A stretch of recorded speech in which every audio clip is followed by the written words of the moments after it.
അഹങ്കാരം ഒരു ഭരണാധികാരിക്കും ഉണ്ടാകരുത്. പ്രകൃതി ഒരുക്കിയ കെണികളൊന്നും പോരാഞ്ഞിട്ടാണോ പുതിയ പണിയുമായിട്ട് എത്തിയത്? നാണമില്ലേ അമേരിക്കൻ പ്രസിഡന്റ് ഡൊണാൾഡ് ട്രംപെ നിങ്ങൾക്ക്? ലോകത്തിന്റെ അധികാരം നിങ്ങളുടെ കയ്യിലാണെന്ന് എന്തിന്റെ അടിസ്ഥാനത്തിലാണ് അങ്ങ് പറയുന്നത്? അങ്ങനെ ഒരു അധികാരം ആരാണ് നിങ്ങളുടെ കയ്യിൽ വെച്ച് തന്നത്? അമേരിക്ക കിട്ടിയത് തന്നെ കുരങ്ങന് പൂമാല കിട്ടിയതുപോലെയാണ് നിങ്ങൾ ഓരോന്ന് കാട്ടിക്കൂട്ടുന്നതൊക്കെ. അപ്പോഴാണ് ഇങ്ങനെയൊക്കെ പറയുന്നത്. എന്താണ് ട്രംപ് ഇത്തവണ പറഞ്ഞ വിഡ്ഢിത്തമെന്ന് നോക്കാം. അതിലേക്ക് വരുന്നതിന് മുൻപ് ഒരു കാര്യം നിങ്ങളോട് ചോദിക്കട്ടെ. ട്രംപിനെ കുറിച്ചുള്ള നിങ്ങളുടെ അഭിപ്രായം എന്താണ്? ഇപ്പോൾ തന്നെ കമന്റ് ആയിട്ട് രേഖപ്പെടുത്തുക. നമുക്ക് നേരെ ട്രംപിന്റെ വിഡ്ഢിത്തം എന്താണെന്ന് നോക്കാം.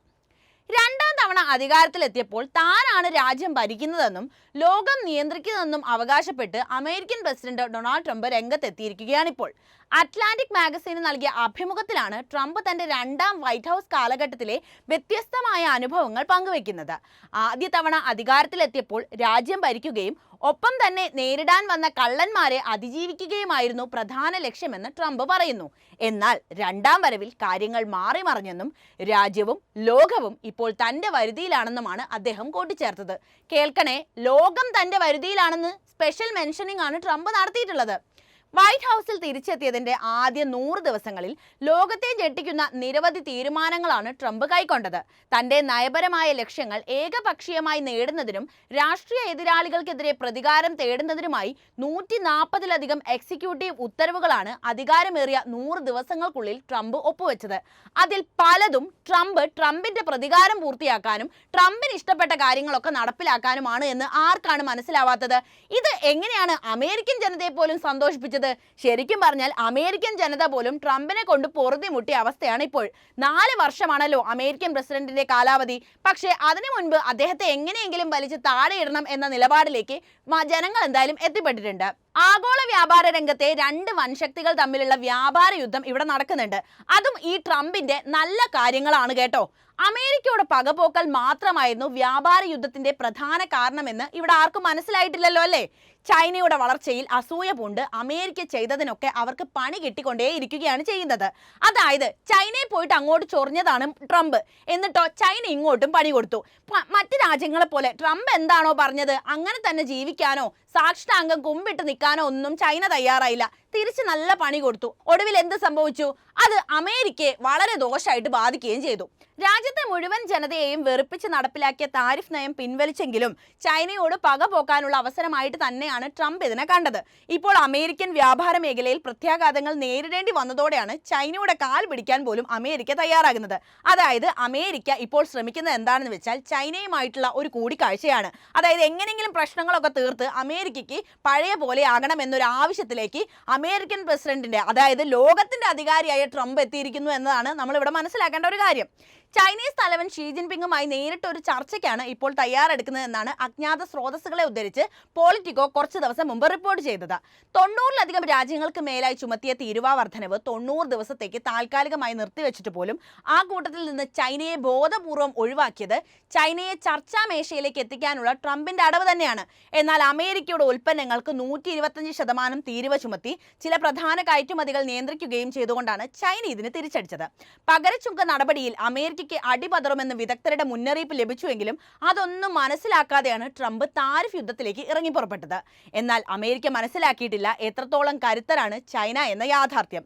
ഷീ ജിൻപിങ്ങുമായി നേരിട്ട് ചർച്ചകൾ നടത്തുന്നതിനായി മറ്റ് നയതന്ത്ര മാർഗങ്ങൾ പോലും ട്രംപ് തടസ്സപ്പെടുത്തിയതായിട്ടാണ് പേര് വെളിപ്പെടുത്താത്ത മുൻ അമേരിക്കൻ സ്റ്റേറ്റ് ഡിപ്പാർട്ട്മെന്റിന്റെ ഉദ്യോഗസ്ഥരെയും ഒരു വ്യവസായ ഉദ്യോഗസ്ഥനെയും ഉദ്ധരിച്ച് പോളിറ്റിക്കോ റിപ്പോർട്ട് ചെയ്തത്. റഷ്യൻ പ്രസിഡന്റ് വ്ളാഡിമിർ പുടിനുമായി നേരിട്ട് ഇടപെടുന്നത് പോലെ ഇപ്പോൾ ട്രംപ് പ്രസിഡന്റ് ഷീ ജിൻപിങ്ങുമായി നേരിട്ട് ഇടപെടാൻ ആഗ്രഹിക്കുന്നുവെന്ന് ഒബാമ ഭരണകാലത്തെ നാഷണൽ സെക്യൂരിറ്റി കൗൺസിലെ ചൈന, തായ്വാൻ, മംഗോളിയ എന്നിവയുടെ ഡയറക്ടറായിരുന്ന റയാൻ ഹൗസ് മാധ്യമങ്ങളോട് തുറന്നു പറഞ്ഞു. കൂടാതെ ചൈനയുമായുള്ള ബന്ധം കുറയ്ക്കുന്നതിനും ചൈനയിൽ സമ്മർദ്ദം വർദ്ധിപ്പിക്കുന്നതിനും അമേരിക്കൻ വ്യാപാര പങ്കാളികളിൽ സമ്മർദ്ദം ചെലുത്താൻ സാധ്യതയുള്ള താരിഫ് ഇളവുകളെക്കുറിച്ചുള്ള ചർച്ചകൾ ഉപയോഗിക്കാൻ ട്രംപ് ഉദ്ദേശിക്കുന്നുവെന്ന് പേര് വെളിപ്പെടുത്താത്ത സ്രോതസ്സുകളെ ഉദ്ധരിച്ച് കഴിഞ്ഞ ആഴ്ച വാൾസ്ട്രീറ്റ് ജേർണൽ റിപ്പോർട്ടും ചെയ്തു. അമേരിക്ക ഫസ്റ്റ് എന്ന മുദ്രാവാക്യവുമായി അധികാരത്തിലേറിയ ട്രംപിന് നല്ല പണി തന്നെയാണ് ഇപ്പോൾ കിട്ടിക്കൊണ്ടേയിരിക്കുന്നത്. അമേരിക്കൻ ജനത തെരുവിലിറങ്ങി അധികാര കസേരയിൽ നിന്ന് ട്രംപിനെ വലിച്ച് താഴെയിടേണ്ടി വരുമോ എന്ന സംശയങ്ങൾ വരെ ഉടലെടുത്തു കഴിഞ്ഞു. കാരണം ട്രംപിന്റെ ചില മണ്ടത്തരങ്ങൾ കൊണ്ട് US ഓഹരി വിപണിയിൽ വലിയ തകർച്ച നേരിട്ടതോടെ താരിഫ് നയം തിരുത്തണമെന്ന് അമേരിക്കയിൽ ഒന്നാകെ ആവശ്യപ്പെട്ടു. അതിന് തയ്യാറാകാതെ ഇതെല്ലാം ശരിയാകുമെന്നും പിന്നെയും ആവർത്തിച്ച് പറഞ്ഞ വ്യക്തിയാണ് ഈ ഡൊണാൾഡ് ട്രംപ്. ഒടുവിൽ സുഹൃത്ത് ഇലോൺ മസ്കിന് പോലും ഓഹരി വിപണിയിൽ കാര്യമായി പരിക്കേറ്റതോടെയാണ് ഒന്ന് മാറി ചിന്തിക്കാൻ അദ്ദേഹം തയ്യാറാകുന്നത് പോലും. അപ്പോഴും വാശി വിട്ടില്ല. ചൈനയെ എങ്ങനെയെങ്കിലും പാഠം പഠിപ്പിച്ചല്ലേ പറ്റുള്ളൂ.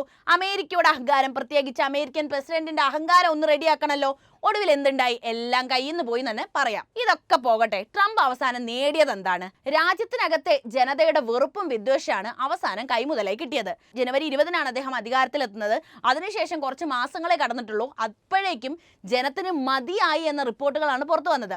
വിവിധ വോട്ടെടുപ്പുകൾ പ്രകാരം 47% മുതൽ 49% വരെയുള്ള അംഗീകാര റേറ്റിംഗുകളോടെയാണ് അദ്ദേഹം തന്റെ കാലാവധി ആരംഭിച്ചതെങ്കിലും സമീപകാല സംഭവ വികാസങ്ങൾ പൊതുജന പിന്തുണയിൽ ശ്രദ്ധേയമായ കുറവുണ്ടാക്കി എന്ന് ചൂണ്ടിക്കാണിക്കുന്നുണ്ട്. സ്വതന്ത്രരുടെ ഇടയിൽ നിന്നുള്ള പിന്തുണ കുറയുന്നത് ട്രംപിന്റെ രാഷ്ട്രീയ ഭാവിക്കും 2026-ലെ മിഡ് ടേമിലേക്ക് കടക്കുമ്പോഴുള്ള പാർട്ടിയുടെ നിലനിൽപ്പിനെയും ബാധിക്കുന്നുവെന്നും ഇതിൽ റിപ്പബ്ലിക്കൻ പാർട്ടിക്ക് വരെ ആശങ്കയുണ്ടായിട്ടുള്ള റിപ്പോർട്ടുകൾ പുറത്തു വന്നിട്ടുണ്ട്. ഗ്രീൻലാൻഡും പനാമയും കാനഡയും ഒക്കെ സ്വന്തമാക്കണമെന്ന് പറഞ്ഞാണ് ട്രംപ് അധികാരത്തിലേറിയത്. അതിന്റെ പുകിലൊക്കെ പുള്ളി നടത്തുകയും ചെയ്തു. എന്നാൽ ഇവരുടെ ഒന്നും രോമത്തിൽ തൊടാനായില്ലെന്ന് മാത്രവുമല്ല, വ്യാപാര രംഗത്ത് ചൈനയും പ്രതിരോധ രംഗത്ത് ഇറാനും അമേരിക്കയ്ക്കെതിരെ ചുവട് വെച്ചിട്ടും അമേരിക്കൻ പ്രസിഡന്റ് വീണ്ടും പറയുകയാണ് താനാണ് ഈ ലോകം ഭരിക്കുന്നതെന്ന്. എത്ര വിരോധാഭാസം തന്നെയാണ് അല്ലേ? നിങ്ങളൊന്ന് ആലോചിച്ച് നോക്കൂ. ആണവ ചർച്ചകൾ അമേരിക്കയുടെ ഇഷ്ടപ്രകാരം നടന്നിട്ടില്ലെങ്കിൽ ഇറാനെ പാഠം പഠിപ്പിക്കുമെന്നാണ് ഈ ഡൊണാൾഡ് ട്രംപ് പറഞ്ഞിട്ടുള്ളത്. അതായത് ചെങ്കടലിലെ ചരക്കുകൾ വഹിക്കുന്ന അമേരിക്കൻ കപ്പലുകൾക്ക് ഭീഷണി സൃഷ്ടിക്കുന്ന ഹൂതികളെ നിലയ്ക്ക് നിർത്തുമെന്ന് പറഞ്ഞിട്ട് അവരുടെ രോമത്തിലൊന്നും തൊടാൻ പോലും ഈ അമേരിക്കയ്ക്ക് സാധിച്ചിട്ടില്ല. അമേരിക്ക എന്ന് പറയുന്ന വലിയ രാഷ്ട്രമാണെന്ന് അറിയാമല്ലോ. എല്ലാവിധ സൗകര്യങ്ങളും സജ്ജീകരണങ്ങളും ഉണ്ട്. എന്നിട്ട് പോലും കഴിഞ്ഞിട്ടില്ല. പിന്നെ അല്ലേ ഇറാനെ കത്തിക്കാൻ നടക്കുന്നു. അമേരിക്കയുടെ വിരട്ടലൊന്നും അവിടെ ഏറ്റിട്ട് പോലുമില്ല. അമേരിക്കയുടെ മുന്നിൽ ആയുധം വെച്ച് ഹൂതികൾ കീഴടങ്ങുമെന്ന് നിങ്ങൾ കരുതുന്നുണ്ടെങ്കിൽ അത് നിങ്ങളുടെ മാത്രം വിഡ്ഢിത്തമാണെന്നാണ് തിരിച്ചറിയേണ്ടത്. എന്തായാലും ട്രംപ് ഇപ്പോൾ പറയുന്നതൊക്കെ തൻ്റെ സ്വപ്നങ്ങളാണ് എന്നതാണ് യാഥാർത്ഥ്യം. അതായത് ലോകത്തിന്റെ അധികാരി താനാണെന്നുള്ള കാര്യങ്ങളൊക്കെയാണല്ലോ ട്രംപ് പറയുന്നത്. ഡൊണാൾഡ് ട്രംപിന്റെ ആഗോള ആധിപത്യത്തിലേക്കുള്ള ഉയർച്ച അനൗദ്യോഗികവും US അതിർത്തികൾക്കപ്പുറം തിരഞ്ഞെടുക്കപ്പെട്ടതുമാണെങ്കിലും ജനകീയത, കാഴ്ച, ദേശീയത എന്നിവ സംയോജിപ്പിച്ച് അദ്ദേഹത്തിന്റെ പ്രസിഡന്റ് സ്ഥാനത്തിനപ്പുറം അനാവശ്യമായ സ്വാധീനം നൽകിയിട്ടുണ്ട് എന്നത് നമുക്ക് മനസ്സിലാക്കാൻ കഴിയുന്ന ഒരു കാര്യമാണ്. അമേരിക്കയെ സേവിക്കാൻ അദ്ദേഹം തെരഞ്ഞെടുക്കപ്പെട്ട വ്യക്തിയാണ്. എന്നാൽ ട്രംപ് ആഗോള സംവാദം, രാഷ്ട്രീയം, അധികാരം എന്നിവ അസ്വസ്ഥമായ രീതിയിൽ രൂപപ്പെടുത്തി കഴിഞ്ഞിട്ടുണ്ട്. അതായത് വലിയ രീതിയിൽ താൻ എപ്പോഴും ചർച്ചയാകണമെന്ന് ആഗ്രഹിക്കുന്ന ഒരു വ്യക്തി കൂടിയാണ് ഈ ഡൊണാൾഡ് ട്രംപ്.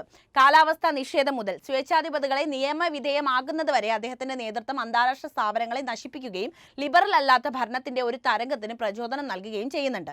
ട്രംപിന്റെ ആഗോള സ്വാധീനം ആരംഭിച്ചത് ട്രംപിസം കയറ്റുമതി ചെയ്തുകൊണ്ട് തന്നെയാണ്.